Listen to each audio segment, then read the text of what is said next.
In today's video, I'll show you on how you can create custom filament profile in Orca Slicer.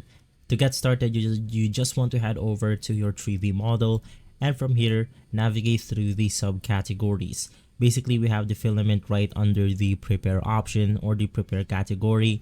In here, to simply edit out or create a new custom profile, just click on the set filament to use button.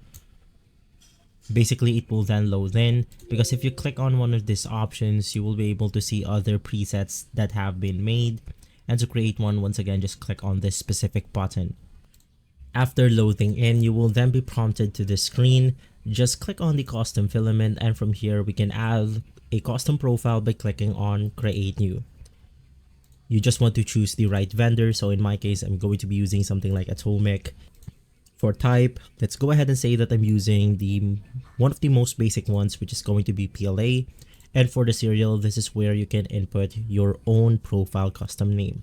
So in my case, I'm going to be putting something like rainbow, matte, and then for the last option, you can just choose your filament preset, and then you want to choose your printer. Unfortunately, as of the moment, I don't have any printer set up, so it won't show up right here. Just select your printer and click on the create button.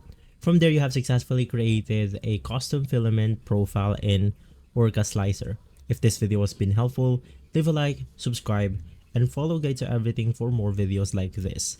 Thanks for watching.